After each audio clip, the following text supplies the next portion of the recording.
Andrew and Emily had the kind of love story people envied. They were high school sweethearts who seemed destined to be together, partners who shared everything from future ambitions to inside jokes only they understood.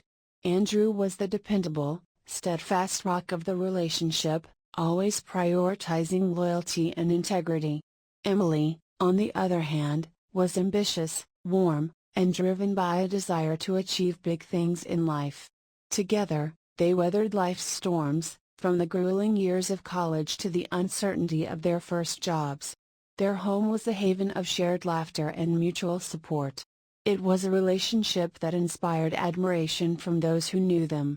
But as Emily's corporate sales career began to take off, the strong foundation of their marriage started to show cracks, small, subtle, but undeniably present. Andrew worked in finance, a stable career that allowed him to maintain a predictable schedule and be home by dinner every evening. Emily's job, however, was in a fast-growing tech company. Her role came with long hours, frequent travel, and high-stakes meetings. Andrew, ever supportive, encouraged her to chase her dreams. He took pride in her success, even when it meant spending more nights eating dinner alone or waking up to an empty bed. He told himself he was fine with it. He loved her, and he believed in her. But a lingering unease crept into Andrew's thoughts. A night that changed everything. One Friday evening, Emily came home much later than usual. The scent of wine clung to her clothes as she walked into the living room, laughing softly to herself. Andrew, seated on the couch with a book, looked up. "Hey, are you okay?" he asked, setting the book aside. Emily grinned, a slight flush on her cheeks. "Oh, just a team happy hour," she said, brushing off his concern with a wave of her hand. "It got a little more festive than I expected."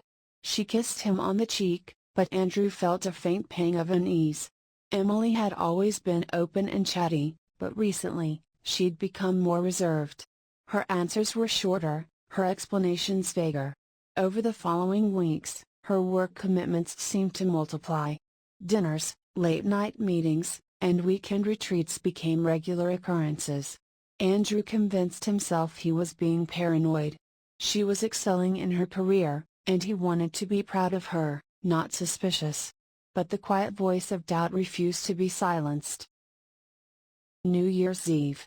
Andrew planned a quiet New Year's Eve for just the two of them, champagne, cozy blankets, and a reflection on the year they'd shared. But that morning, Emily announced she had been invited to an office party at her boss Patrick's mansion. "It's a huge networking opportunity, Andrew," she said, her eyes lighting up. "Everyone important from the office will be there. It's kind of a big deal." Andrew's stomach twisted. He had met Patrick a handful of times. Charismatic, confident, and always impeccably dressed, Patrick had a magnetic presence. But Andrew couldn't shake the feeling that Patrick's interest in Emily extended beyond professional mentoring. He had seen Patrick's gaze linger on her during company events, his compliments just a touch too personal. Still, Andrew brushed off the thought. He trusted Emily. "Of course, I understand," Andrew said, forcing a smile. When he offered to accompany her, Emily gently declined. "It's strictly for employees," she explained. As midnight approached, Andrew sat alone in the quiet house, the sounds of celebration echoing faintly from neighboring homes. He tried calling Emily, but she didn't answer. Midnight came and went, and she was still nowhere to be found.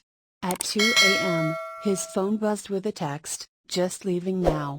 Had too much champagne, but Patrick's giving me a ride home. See you soon. Love you." Andrew's heart sank. Patrick was driving her home? At 2 in the morning?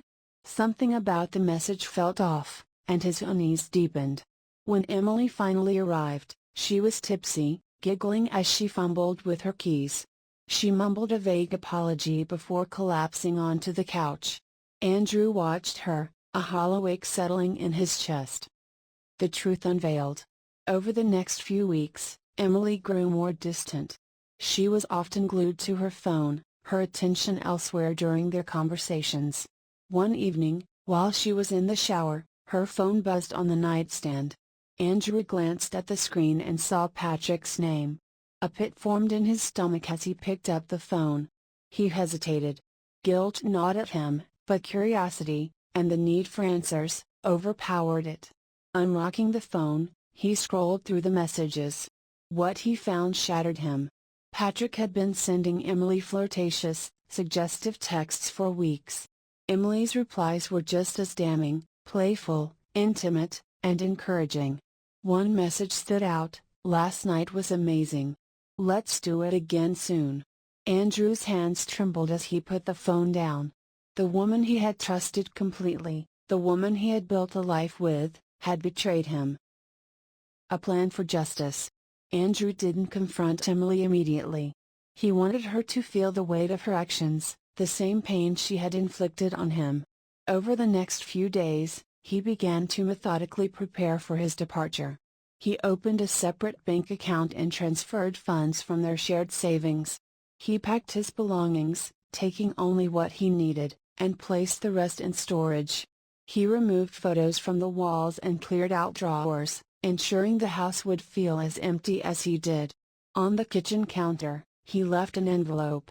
Inside were screenshots of her messages with Patrick, his wedding ring, and a note that read, "I know everything. Goodbye." The aftermath. When Emily returned home that night, she found a nearly silent house. The absence of Andrew's belongings was impossible to miss. As she read the note and saw the evidence of her betrayal, she broke down in tears. She called Andrew repeatedly, but each call went straight to voicemail. Patrick quickly distanced himself from Emily after Andrew's departure. The thrill of their affair wasn't worth the complications. Alone and filled with regret, Emily realized the enormity of what she had lost. Meanwhile, Andrew moved to a new city and began rebuilding his life. Friends and family rallied around him, offering support as he healed.